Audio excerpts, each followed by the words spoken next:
Bonjour et bienvenue sur Télé Djibouti dans cette nouvelle édition de votre journal de 15 heures. Les titres de l'actualité.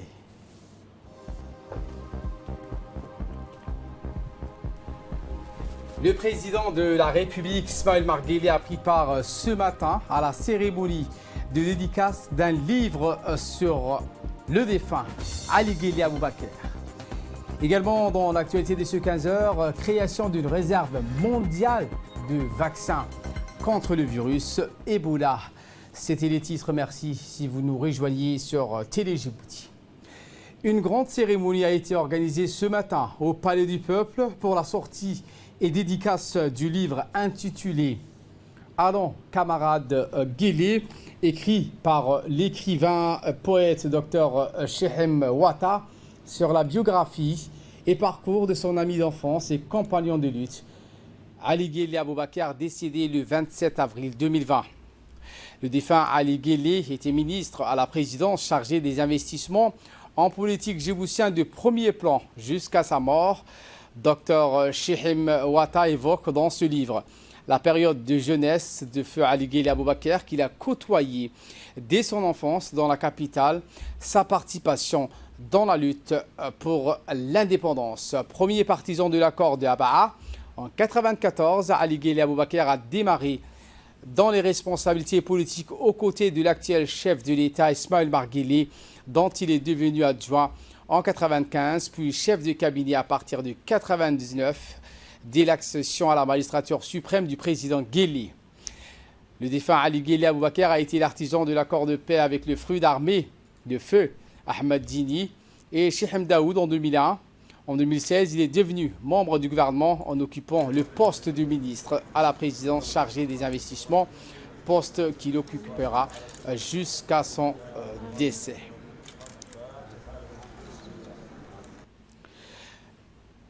La cérémonie de dédicace a vu la participation de toute la famille de Ali Guelleh Aboubakar, son épouse, ses enfants, dont Fathia Ali Guelleh, ses proches amis, ainsi que tous ses amis d'enfance de lutte qui l'ont côtoyé.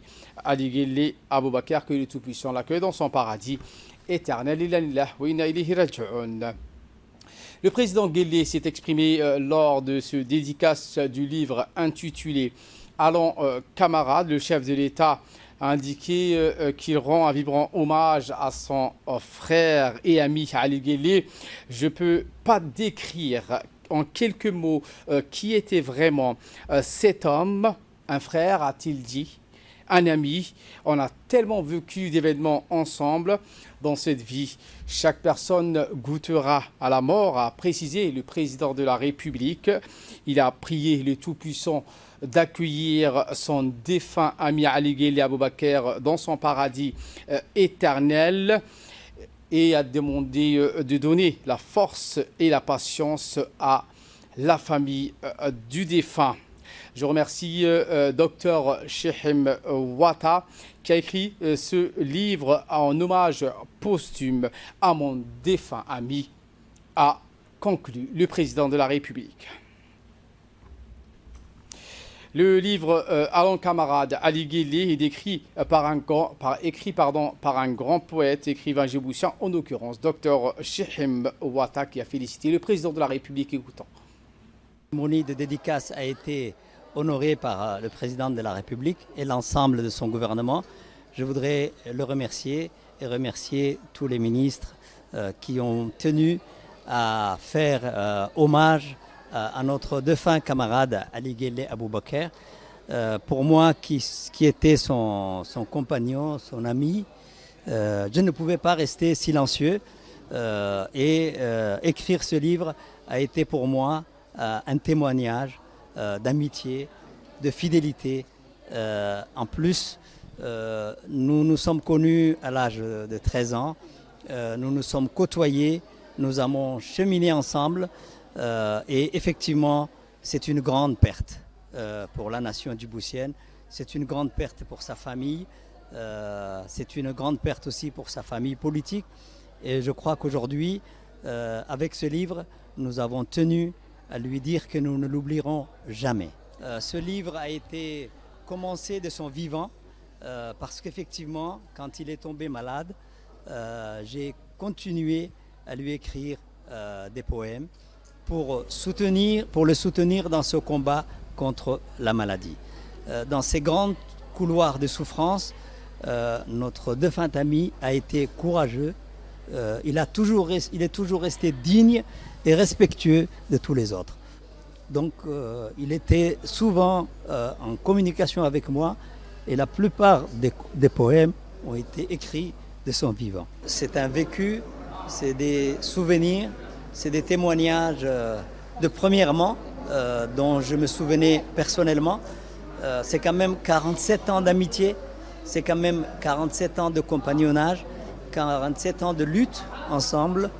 Et effectivement, j'ai recueilli les témoignages de ses compagnons, de sa famille, de ses amis.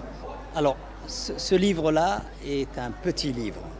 Quand on regarde les 200 pages qu'on a écrites sur le défunt Ali Guelleh, je compte continuer, mais dans ce début, il voulait mettre absolument dans cette partie que les choses dont il voulait qu'on parle ensemble.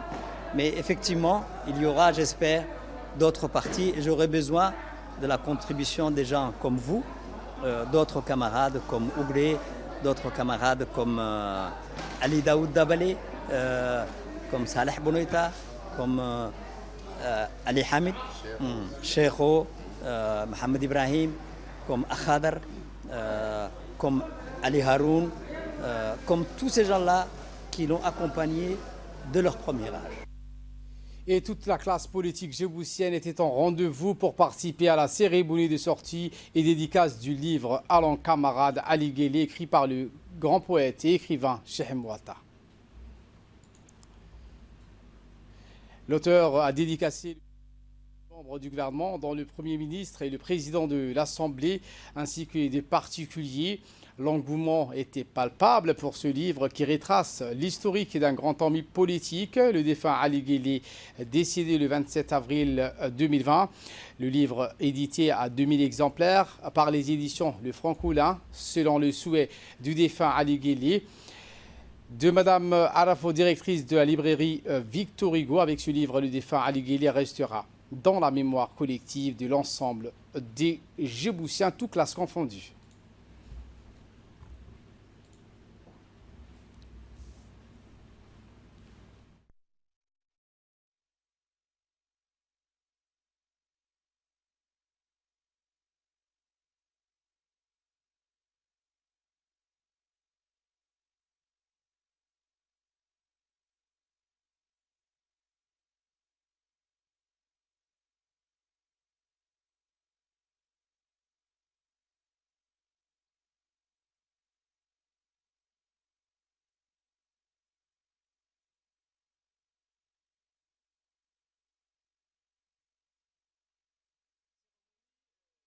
Présidé par le président de la République est une cérémonie importante qui a été faite vraiment en mémoire de fin Ali Guelleh Aboubakar.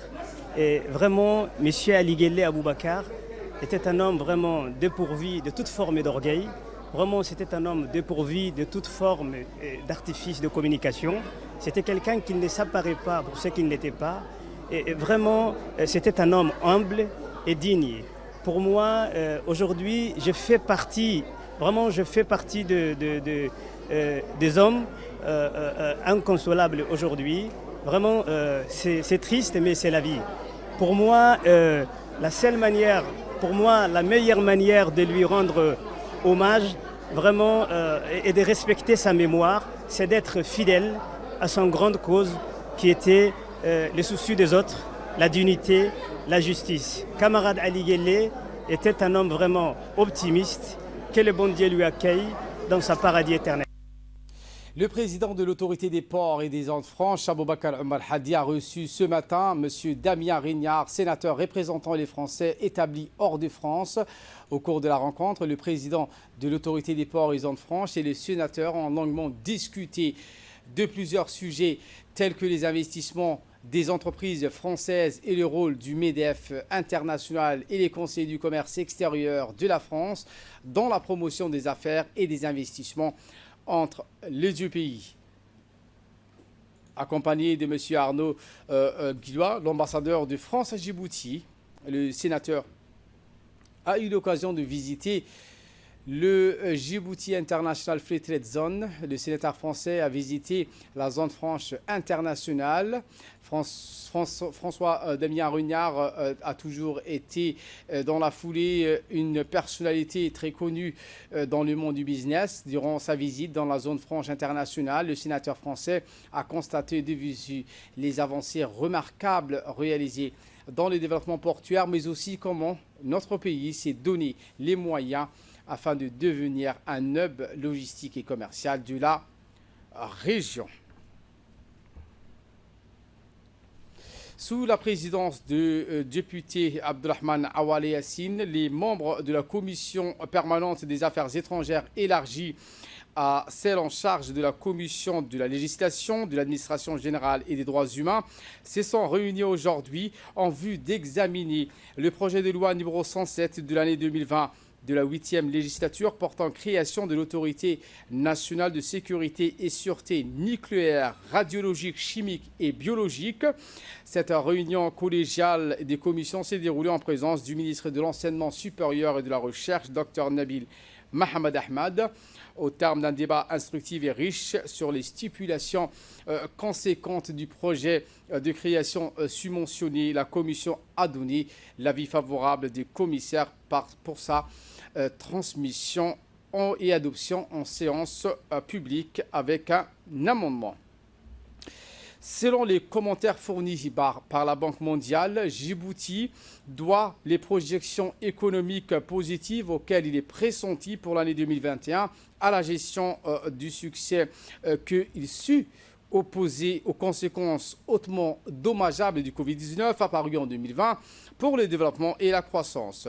Notre pays devrait être le champion de la croissance sur le continent en 2021 avec 7,1%. C'est dans ce sens qu'une équipe de la radio-télévision de Djibouti est allée à la rencontre du directeur général de l'ANPI, l'Agence nationale pour la promotion des investissements, M. Mahdi Dararopsiye.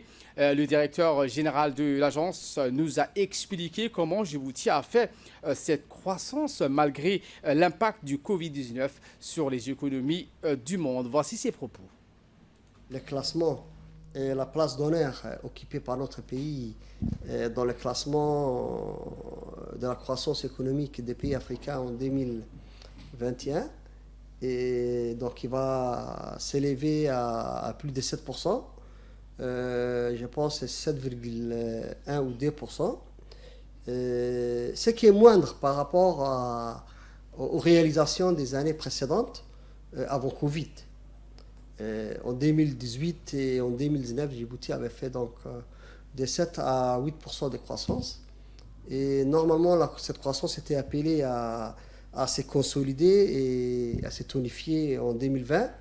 Mais malheureusement, le Covid est passé par là. Et comme partout dans le monde, le Covid a donc impacté négativement les économies du monde entier. Mais heureusement qu'à Djibouti, on était un des premiers pays à avoir pris des mesures draconiennes de lutte contre le Covid et donc d'atténuation de ses effets sur l'économie nationale.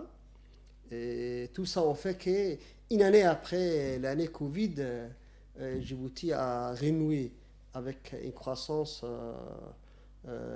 honorable et on est le premier pays africain en termes de croissance nominale et bien devant certains pays qui étaient toujours champions d'Afrique comme le Kenya ou l'Éthiopie qui connaissaient des croissances double chiffre. Donc Djibouti, le petit Djibouti fait son chemin tout doucement et sûrement. Et donc on s'en réjouit tous. Et je pense que ça ne doit pas seulement faire la fierté des Djiboutiens, mais de toute l'Afrique aussi. L'Afrique qui a su gérer le Covid mieux que des grands pays européens ou de l'Amérique du Nord. Et pour juste rappel, outre le confinement, Djibouti avait adopté des mesures compensatoires pour les effets économiques. Vous vous souvenez bien évidemment bien de toute cette matrice des mesures, dont l'aide aux entreprises, l'aide alimentaire aussi aux travailleurs informels pour atténuer les effets du confinement consécutivement au Covid. Et voilà que Djibouti s'en sort bien. Donc vraiment c'est au mérite du gouvernement à la tête duquel le chef de l'État, son Excellence Ismaël Omar Guelleh. Et c'est dans le cadre aussi des documents stratégiques comme la vision 2035 et sa déclinaison quinquennale aussi. Autre actualité de ce 15h, le général du corps d'armée Zakaria Cheikh Ibrahim, chef d'état-major général des armées, a reçu ce matin à la direction des relations internationales des forces armées djiboutiennes le commandant, le général de division Lapati Flora, accompagné d'une importante délégation comprenant le général de brigade Koudelka Terrence, l'attaché de défense américain à Djibouti, le commandant Christian Goerels et le capitaine House, aide de camp du général Flora. La visite de travail s'inscrit dans le cadre de la relation de coopération militaire avec le camp Lémonier, accueilli au perron de la direction des relations internationales par le lieutenant-colonel Ibrahim Zakaria Cheikh Ibrahim, directeur de la direction des relations internationales. Lors de cette rencontre, les deux autorités militaires ont abordé différents sujets relatifs à la relation de coopération entre les deux pays dans le domaine militaire et plus particulièrement entre nos deux armées. Ils ont également fait un tour d'horizon complet sur la situation politique et sécuritaire régionale dont il était question du conflit actuel entre la Somalie et le Kenya. À cette occasion, le CMGA a fait savoir le général Flora de la présence d'une délégation mixte politique et militaire djiboutienne en Éthiopie pour la réconciliation entre les deux nations. Et justement, nous vous emmenons au Kenya, où la visite de la délégation militaire et diplomatique djiboutienne se trouve à Mandera. Mohamed Abdelrahman nous en dit plus. Le moment fort de la médiation entre la République fédérale de la Somalie et la République du Kenya est bien évidemment la visite de la délégation djiboutienne diplomatique et militaire dans la ville de Mandera qui se situe à 1100 km de la capitale de Nairobi où on fait 2 heures pour y arriver. La délégation donc est arrivée ce matin à la ville frontalière de Mandera pour pouvoir faire un état de lieu. Le lieu en question même du litige entre les deux pays, frères et voisins. À leur descente de l'avion à la ville frontalière de Mandera qui se situe à 1100 km depuis la capitale de Nairobi et après 2 heures de vol, la délégation djiboutienne composée de diplomates et de militaires ont été chaleureusement accueillis par les autorités militaires de la ville de Mandera.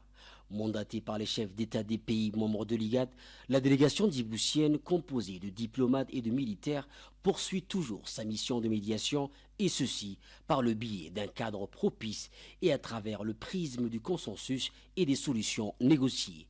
Par ailleurs, la délégation djiboutienne diplomatique et militaire était aujourd'hui accompagnée par des hauts responsables militaires et plusieurs ambassadeurs kenyans, notamment l'ambassadeur du Kenya à Djibouti, l'ambassadeur du Kenya en Éthiopie et l'ambassadeur du Kenya en Somalie. Après cet accueil, les deux parties ont entamé une série de discussions pour faire la lumière sur les faits dénoncés par Mogadiscio afin de résoudre le problème par le biais des pourparlers, mais aussi pour désamorcer les tensions entre les deux pays voisins. Au cours de cette rencontre, les deux parties ont fait un tour d'horizon sur un certain nombre de points importants concernant le litige opposant la Somalie à son voisin le Kenya. De leur côté, les autorités civiles et militaires du Kenya ont exposé à la délégation djiboutienne un large exposé sur la situation qui prévaut dans la ville frontalière de Mandera à travers des documents et des cartes géographiques. Selon les affirmations de la délégation kenyenne et suite à leur exposé sur la situation de la ville de Mandera, le Kenya n'a rien à voir de près ou de loin contre les faits dénoncés par Mogadiscio, en affirmant par la même occasion qu'il respecte et défend les principes internationaux d'autodétermination, de souveraineté, d'indépendance politique et d'intégrité territoriale de tous les pays, en particulier ceux de l'Afrique. Pour appuyer leur théorie, les autorités civiles et militaires du Kenya ont convié à la délégation djiboutienne de faire un état de lieu sur la ville de Mandera. C'est ainsi que la délégation djiboutienne s'est fait héliporter sur différents secteurs de la ville frontalière pour constater de près la situation qui prévaut dans ce secteur.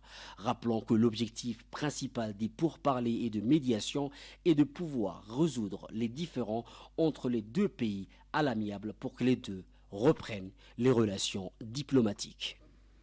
C'est ainsi donc que la visite de la délégation djiboutienne diplomatique et militaire s'est achevée dans la ville de Mandera, frontière de Nairobi, et bien évidemment, comme je l'ai précisé dès le début, qui se situe à 1100 km de la capitale de Nairobi. La délégation a pu donc effectuer plusieurs visites guidées pour faire un état de lieu. Délégation mandatée par l'IGAD. Le seul objectif et le seul but de cette visite depuis la Somalie jusqu'au Kenya est de pouvoir rétablir les liens diplomatiques entre les deux pays et pour pouvoir arranger le différend entre ces deux voisins. Mohamed Abdelrahman, RTD, Mandera. Retour à Djibouti où dans la matinée du 9 janvier 2021, les gendarmes de la brigade du quartier 6 et 7 et ceux de la brigade de Cheikh Moussa procèdent avec l'assistance d'un inspecteur et un juriste du ministère de la Santé au contrôle de 2 centres médicaux implantés sur la route circulaire du quartier Cheikh Moussa dans la commune de Balbala. Au cours de ce contrôle, les gendarmes constatent avec stupéfaction que ces 2 centres médicaux sont dépourvus d'une autorisation d'exercer la médecine délivrée par l'inspection générale du ministère de la Santé. De plus, ils sont gérés par des anciens aides-soignants au mépris des règles sanitaires et de protocole médical. Ces structures sanitaires clandestines sont équipées des lits d'hospitalisation. Une patiente sous perfusion a été retrouvée hospitalisée dans les 2 centres. La prise en charge médicale est fixée entre 10 000 à 20 000. Les gendarmes procèdent à la perquisition de 2 centres. Ces opérations permettent la découverte d'une panoplie des médicaments et des équipements médicaux, ainsi qu'un faux document d'exercice de la médecine détenu par l'un d'entre eux. Et de là, nous passons en nouvelles du monde. Je vous le disais en titre, la création d'une réserve mondiale de vaccins contre le virus Ebola en commandant 500 000 doses du vaccin contre Ebola. L'Alliance des vaccins Gavi a l'intention de constituer un stock pour faire face à toute résurgence de la maladie, préqualifiée par l'OMS en novembre 2019. Homologué dans la foulée par les principales agences sanitaires RVBO, le vaccin anti-Ebola développé par le laboratoire Merck a déjà été administré à plus de 300 000 personnes en République démocratique du Congo et dans les pays voisins. Voilà pour l'essentiel de ce 15h. Merci à vous de nous avoir suivis et très bon suivi des programmes sur Télé Djibouti.